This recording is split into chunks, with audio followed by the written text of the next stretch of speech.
আমাদের কাছে খবর আছে মুর্শিদাবাদে কিছু এমন লোক যারা অ্যারেস্ট হয়েছে তারা আদৌ সেই এলাকার লোক নয়, বাইরে থেকে লোক এনে এটা বিজেপি শাসিত বিভিন্ন রাজ্য থেকে এনে করানো হচ্ছে। এখানকার এক বিজেপির নেতা বলছেন ভারতবর্ষকে ইসরায়েলের সাথে তুলনা করছেন। আরে আমাদের মতো মানুষ তো এখনো ভারতবর্ষে আছে, আপনি ইসরায়েল পর্যন্ত চলে যাচ্ছেন কেন দাদা? ভারতবর্ষ মনে হয় আপনাদের কাছে এই মুহূর্তে মুসলমান শূন্য দেশে পরিণত হয়েছে, এরকমই একটা আপনাদের বক্তব্য কথার মধ্যে আবু আহ মুফতি আবু সাহেবের কথার মধ্যে দিয়ে মনে হুম। হয়েছে। কিন্তু ঘটনাটা তা নয়। হুম। ঘটনাটা হচ্ছে 140 কোটি মানুষের দেশে হুম। এখনো পর্যন্ত 28% মুসলিম সম্প্রদায়ের মানুষ ভারতবর্ষে বসবাস করে। হুম। আপনি যে তথ্যগুলো দিচ্ছেন প্রচুর হ্যাঁ, এটা অস্বীকার করার জায়গা নেই যে বর্তমান শাসন ব্যবস্থায় যারা ক্ষমতাসীন তাদের রাজনৈতিক অভিসন্ধির কারণে সংখ্যালঘু সম্প্রদায়ের ওপর একটা অবিচার অনাচার সৃষ্টির চক্রান্ত চলছে। এটা আমরা অস্বীকার করছি না।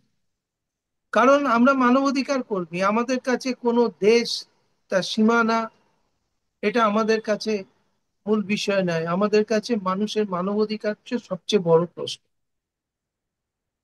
ঘটনা হচ্ছে এখন একটা সরকার ক্ষমতায় আছে, যে সরকার এই মুহূর্তে ভারতকে রিপ্রেজেন্ট করছে, কিন্তু ভারতের কৃষ্টি ভারতের সংস্কৃতি এই সমস্ত বলে না। রবীন্দ্রনাথ গান লিখেছিলেন হেতায় আর্য হেতায় অনার্য হেতায় দ্রাবিড় চীন, সখুন্দল পাঠান মোগল এক দেহে হলো নীল। এটা হচ্ছে সেই ভারতবর্ষ। কিন্তু ঘটনাচক্রে এখন ভারতবর্ষ শাসন করছে এমন একটি রাজনৈতিক দল, যে রাজনৈতিক দল তাদের রাজনৈতিক অভিসন্ধির কারণে শুধু ভোট ব্যাংক বাড়ানোর জন্য সংখ্যালঘু সম্প্রদায়কে টার্গেট করছে। এটা এটা ঘটনা। কিন্তু আপনি যে বিশ্লেষণটা করছেন একদম স্বাধীনতার উষা কাল থেকে বিশাল মুসলিমদের উপর অত্যাচার হচ্ছে, আমার মনে হয় এটা একটু অতিরঞ্জিত হয়ে যাচ্ছে। কারণ তাই যদি হতো তাহলে ভারতবর্ষের মুসলিম সমাজের সংখ্যা এই মুহূর্তে 28 থেকে 30% আমাদের পশ্চিমবাংলায় হতো না, এবং সারা ভারতবর্ষে 18% হতো না। হুম। তো আমি যদি এই প্রশ্নটা ঘুরিয়ে আপনাদের করি, বাংলাদেশে একসময় হিন্দুদের সংখ্যা ছিল 28%, আজকে কেন সেখানে 8% পরিণত হয়েছে? তার মানে কি ধরে নেবো যে ভারতবর্ষে মুসলিমরা যেমন অত্যাচারিত হয়েছে আপনার কথা অনুযায়ী সেরকম ভাবে বাংলাদেশেও হিন্দুরা অত্যাচারিত হয়েছে? তাহলেও যদি আমি এই কথা বলতে যাই আমি জানি তাহলে আমি সত্যের বেসাতি করছি। কারণ আমি এটা অস্বীকার করছি না যে বাংলাদেশের বহু হিন্দু পরিবার তারা স্বইচ্ছায় তারা ভারতবর্ষে চলে এসেছেন দেশ বিভাগের পর, এবং দেশ বিভাগের পর শুধু নয়, বিভিন্ন সময় এখনো যাচ্ছে। 70-এর দশকে, 80-র দশকে, 90-এর দশকে বিভিন্ন সময় তারা স্ব ইচ্ছায় এসছেন, তারা কোনো উৎপীড়নের জন্য আসেননি। এখন যদি আমাকে বলেন যে ভারতবর্ষে মুসলিমরা প্রচন্ড অত্যাচারিত, হুম। হ্যাঁ সম্প্রতি কিছু ঘটনা ঘটেছে।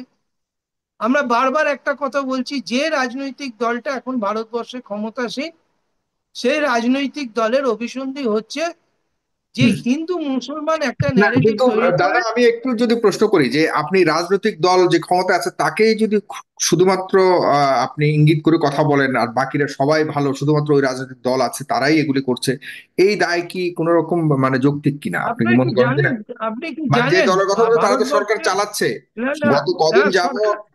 হুম। শুনুন, গণতান্ত্রিক রাষ্ট্র, মুর্শিদাবাদে তারা যেমন মুর্শিদাবাদে তারা যেমন মুর্শিদাবাদে মুসলিম আমাকে একটু পুলিশের বলতে দিন, গুলিতে পর্যন্ত পুলিশের আমাকে একটু গুলিতে বলতে পর্যন্ত দিন। একজনকে মারা তারা হয়েছে, যখন, তিনজন তারা নিহত যেমন, হয়েছে। হ্যাঁ। শুনুন, তারা, সাগর ভাই বলি, তারা যেমন মুসলিম সমাজকে টার্গেট করে নিজেদের রাজনৈতিক অভিসন্ধি নিজেদের লক্ষ্য পূরণের চেষ্টা করছে, তেমনি সারা ভারতবর্ষ জুড়ে আজকে কিন্তু প্রতিবাদও হচ্ছে। এবং সেই প্রতিবাদটা কিন্তু শুধু যে মুসলিম সমাজের উপর হচ্ছে বলে তারাই করছে তা নয়, হুম। প্রচুর হিন্দু সংগঠনও, গণসংগঠনও কিন্তু তাদের পাশে আছে। হুম। প্রচুর হিন্দু গণসংগঠন তাদের পাশে আছে। আপনি যদি বলেন মুসলমানদের উপর অত্যাচার হচ্ছে বলে শুধু মুসলিমরাই ক্ষতিগ্রস্ত হচ্ছে, এটা নয়। আপনি জানেন, হুম। শুনে রাখুন, মুর্শিদাবাদে যে মানে গন্ডগোলটা আপনারা ওখানে একটু যদি জানেন, মুর্শিদাবাদের কথা তো বলছেন, বা ওইখানে মানে যারা হিন্দুরা আছে মুসলিমদের পক্ষ হয়ে লড়াই করছে, কতটা মুসলিমকে বাঁচাতে পেরেছে, কতটা না, মুসলিমের এইটাই তো ঘরবাড়ি আপনার বাঁচাতে কাছে পেরেছে, এইটাই তো আপনার কতজন কাছে বলতে কতটা চাইছি মাদ্রাসাকে আপনি। বাঁচাতে পেরেছে, না না, বিভিন্ন আপনি প্রদেশে যেসব ঘটনা ঘটছে কতটা আপনারা মুসলিমদের সম্পদ শুনুন, বাঁচাতে পেরেছে। আপনারা আমরা তো এখন আইনই দেখতে পাচ্ছি, সরকার নিজেরা শুনুন আইনই করেছে একটা যে জিনিস। মুসলিমদের ঘর বাড়ি এবং কটা মুসলিমদের কটা উপাসনালয় সব দখল করা হবে, এবং এই আইনের না না, পর শুনুন, কয়েকশো মাদ্রাসা ভেঙে ফেলা হয়েছে গত দুদিনে। আপনারা মুশকিলায় বলতে দেন না, এই হচ্ছে সমস্যা। না, আমরা ডেফিনেটলি বলতে দিই, আমরা তো মুর্শিদাবাদে মুর্শিদাবাদে পশ্চিমবঙ্গে, হ্যাঁ। আজকে হুম। মুর্শিদাবাদে শুনুন, মুর্শিদাবাদে আজকেই একটি পোর্টাল চ্যানেল তারা তুলে ধরেছে, এবং সেই পোর্টাল চ্যানেলের যে যে সম্পাদক এডিটর, তাকে রীতিমতো থ্রেট করা হয়েছে যে হুম। আমরা ক্ষমতায় এলে তোমাকে জেলে ভরবো। সেই পোর্টাল চ্যানেলে কিন্তু আমি আপনাকে সেই লিঙ্কটাও শেয়ার করে দিয়েছিলাম। সেখানে হুম। দেখানো হয়েছে যে মুর্শিদাবাদে শুধুমাত্র মুসলিম সমাজের মানুষের সাথে থাকার কারণে, তাদের সহমর্মিতা জানানোর কারণে প্রচুর হিন্দু পরিবার এবং হুম। মহিলারা তারাও ঘরবাড়ি ছাড়া হয়ে গেছে। তার মানে যে রাজনৈতিক দলটা আজকে এজেন্ডা নিয়েছে মুসলিম বিরোধী, আদৌ তারা মুসলিম বিরোধী নয়, তারা হিন্দু বিরোধী।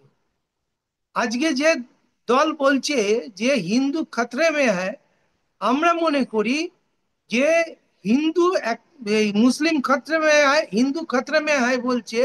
আমরা বিশ্বাস করি সেই রাজনৈতিক দল যদি পশ্চিমবাংলায় ক্ষমতায় আসে, তাহলে সবচেয়ে বেশি খতরে মে পড়বে কিন্তু হিন্দুরা। কারণ এরা মুসলিম হুম। হিন্দু একটা ন্যারেটিভ করছে, তার থেকে রাজনৈতিক ফায়দা লোটার চেষ্টা করছে। এবং সেটা যদি কোনোভাবে সাধিত হয়, তাহলে পরবর্তী সময়ে এরা কিন্তু হিন্দুদের মধ্যে লোয়ার কাস্ট আপার কাস্ট এই নিয়েও কিন্তু এরা ঝগড়া অশান্তি বাঁধাবে। এদের টার্গেট হচ্ছে মানুষে মানুষের দ্বন্দ্ব বাঁধিয়ে রাখা, জি। বিভাজন সৃষ্টি করা। এবং কয়েকটি পরিবার, আমি আগেও এতে বলেছি, যে আমাদের দেশে এখন কয়েকটি পরিবারকে ধনী থেকে আরো ধনী করে দেওয়ার জন্য একটা নিগূঢ় চক্রান্ত চলছে। এবং সেই চক্রান্তটা যদি মনে করেন সারা ভারতবর্ষের মানুষের চক্রান্ত, এটা কিন্তু ভুল। একটা হুম। রাজনৈতিক দল, সংখ্যালঘু তারা, তারা কোনোভাবে টিকে আছে, ক্ষমতায় আছে, নানান ভাবে নানান রসায়নের ভিত্তিতে। কালকে এই সরকারটা থাকবে এরম কোনো গ্যারেন্টি নেই। বিশেষ করে ওয়াকফ বিল নিয়ে সারা ভারতবর্ষ জুড়ে যে প্রতিবাদের ঢেউ আছড়ে পড়েছে, এই যে যিনি একটু আগে ভারতবর্ষকে ওই ইসরায়েলের সাথে তুলনা করছিলেন, হ্যাঁ উনি মানে ভারতবর্ষকে ইসরায়েলের সাথে তুলনা করছেন। আরে আমাদের মতো মানুষ তো এখনো ভারতবর্ষে আছে, আপনি ইসরায়েল পর্যন্ত চলে যাচ্ছেন কেন দাদা? আমাদের হুম। মতো মানুষ তো রয়েছে। আমরাই তুলে ধরছি কোথায় কোথায় মুসলিম সমাজের মানুষের ওপর অত্যাচার হচ্ছে, আর আপনি এই কথা বলছেন। আর আপনাদের দেশে একজন মানুষ, তিনি পরশুদিন আমাকে একটা ইন্টারভিউ দিয়েছেন, হুম। যিনি চিন্ময় প্রভুর হয়ে মামলা লড়ছেন, সেই রবীন্দ্র ঘোষ, তিনি এই মুহূর্তে ভারতবর্ষে আছেন। এবং হুম। তার বক্তব্য, আমি বাংলাদেশে এই মুহূর্তে ঢুকতে ভয় পাচ্ছি, আমাকে ভারতের এজেন্ট বলে যদি মার্ডার করে দেয়। আমরা কিন্তু এই নয় যে তার কথাটাকে আমরা শিরোধার্য করে নিয়েছি। আমরা এইটুকু বলি, মানুষ হিসেবে মানুষের অধিকার, মানুষের মানব অধিকার, সে যে জাতেরই হোক, সে হিন্দু হতে পারে, মুসলিম হতে পারে, সে খ্রিস্টান হতে পারে, জৈন হতে পারে, যে সম্প্রদায়ের হোক, মানুষের মানব অধিকারটা হচ্ছে সবচেয়ে বড় প্রশ্ন। আমাদের দেশে মুসলিম সমাজের ওপর যে আক্রমণ নেমে আসছে, তার জি। জন্য আমরা হিন্দু সমাজের একটা বড় অংশ, এটা ভাববেন না যে আমরা খুব একা, একটা বড় অংশ আমরা কিন্তু সমানভাবে প্রতিবাদে সামিল হয়েছি, প্রতিবাদে সামিল আছি। এবং এটাও আপনাকে বলি, অনেক কিছু অতিরঞ্জিত খবর হচ্ছে। আপনি এটা শুনেছেন মুর্শিদাবাদে 3 জন মুসলিম মারা গেছে, তার হুম। সাথে 2 জন হিন্দু মারা গেছে। দেখুন, হিন্দু মুসলিম ন্যারেটিভ করবেন না। মূল প্রশ্ন হচ্ছে মারা গেছে 5 জন মানুষ, 5 জন মানুষ হ্যাঁ, সেটা মারা তো গেছে। আপনি বলছেন, সেটা এই তো আপনি নেতাদের বলছেন দাদা, ঠিক আছে। বদমাইশি, হ্যাঁ। ডান বাম এই নেতাদের বদমাইশি, এই নেতাদের রাজনৈতিক উচ্চাকাঙ্ক্ষা, এইসব কারণেই কিন্তু মানুষ আজকে বলির পাঁঠা হচ্ছে। আজকে আপনি শুধু ভারত বিরোধী একটা দাগিয়ে দিলেন, তাতে কিন্তু কোনো লাভ হবে না, হুম। তাতে কোনো লাভ লাভ হবে না। আপনি যেভাবে বলছেন, আপনি যদি এইভাবে কথা বলেন, তাহলে আমি বলবো আপনার কথার পরিপ্রেক্ষিতে ভারতবর্ষের মুসলিম সমাজের মানুষ আরো বেশি একাকিত্ব বোধ করবে। প্লিজ এগুলো করবেন না, হুম। এগুলো করবেন না। সাম্প্রদায়িক আমরা যা উস্কানিগুলো শুনছি, আমরা যা শুনছি আপনি বলছেন তা আপনারা সাম্প্রদায়িক পুরোপুরিভাবে সঠিক উস্কানি নয়। বন্ধ করুন। শুনুন, আপনাদের মধ্যে এই যে আমাদের কাছে খবর আছে, মুর্শিদাবাদে কিছু এমন লোক যারা অ্যারেস্ট হয়েছে, তারা আদৌ সেই এলাকার লোক নয়, বাইরে থেকে লোক এনে এটা বিজেপি শাসিত বিভিন্ন রাজ্য থেকে এনে করানো হচ্ছে। এখানকার এক বিজেপির নেতা বলছেন যে মুসলমানদের তাড়াতে গেলে আমাকে বিহার ইউপি থেকে লোক নিয়ে আসলে সব ফাঁকা করে দেবো। তার মানে তিনি বুঝে গেছেন পশ্চিম বাংলার বাঙালি হিন্দু সমাজ তার পাশে নেই। তিনি বুঝে গেছেন, আর বুঝে গেছেন বলেই তিনি বিহার ইউপির কথা বলছেন। তো আপনি এই দাদা ধরনের উস্কানির কথা বলছেন, কথাবার্তা, পশ্চিমবঙ্গ বিজেপির প্রধান তিনি যেভাবে হুমকি দিয়েছেন, আপনি তার কথাগুলো শুনেছেন? তো বেশ শুনুন ভাইরাল হুমকি হচ্ছে। তো আমি আপনাকে বলছি, যারা বলছে তারা এটাও বলছে, যারা আমরা যারা ধর্ম নিরপেক্ষতার কথা বলি, আমরা যারা আম, ঐক্যের কথা বলি, বৈচিত্র্যের মধ্যে ঐক্যের কথা বলি, আমরা নাকি জালি হিন্দু। তাদের ভাষায় আমরা নাকি জালি হিন্দু। আমাদেরও তারা বুঝে নেবে, আমাদেরও গলার মাপ নিয়ে রেখেছে, হাতের মাপ নিয়ে রেখেছে।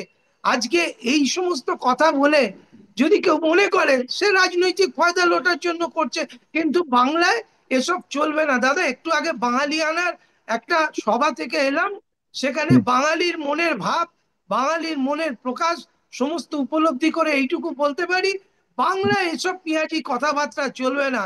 যারা বলছে তারা আরো বেশি করে বাংলায় একা হয়ে যাচ্ছে। জি। শুনুন, বাংলায় বাঙালিকে আপনি আপনার কাছে বলছেন আসছি মুসলিম আমি, সমাজের বাংলায় এসব কথা। চলবে না, এক কিন্তু মিনিট, বাংলাতেও একটা এখন একটা বিজেপি কথা, একটা বিজেপি উদাহরণ দখলের দিয়ে প্রায় দিই, দ্বার প্রান্তে। একটা হুম। উদাহরণ দিয়ে আমার বক্তব্য শেষ করছি। যারা বলছেন মুসলিম সমাজের উপর অত্যাচার হচ্ছে, তারা শুনে রাখুন, আমরা হিন্দু যারা মাছ ভাত খাই, যারা মাংস ভাত খাই, আমাদের উপরে অত্যাচার হচ্ছে।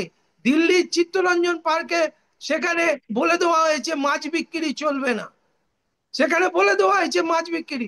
আচ্ছা, এই কারণে কি আমি ভারতবর্ষকে দায়ী করব? একদমই না। এই ভারতবর্ষ কাজী নজরুল ইসলামের ভারতবর্ষ, রবীন্দ্রনাথ ঠাকুরের ভারতবর্ষ, রামমোহন রায়ের ভারতবর্ষ। এত সহজ নয় দাদা। কেউ কিছু বলে দিলেই কালকে সমস্ত মুসলিম সমাজ আর তারা রাস্তায় নেমেছে, তারা প্রতিবাদের ঝড় তুলেছে। আজকে লক্ষ লক্ষ মুসলিম মানুষ তারা রাস্তায় নেমেছে তাদের ওয়াকফ অধিকার ফিরে পাওয়ার জন্য। আমরা তো পাশে আছি, আমাদের লড়াই চলবে। এই লড়াই যতদিন এই সরকার না উৎখাত হচ্ছে, ততদিন এই লড়াই চলবে।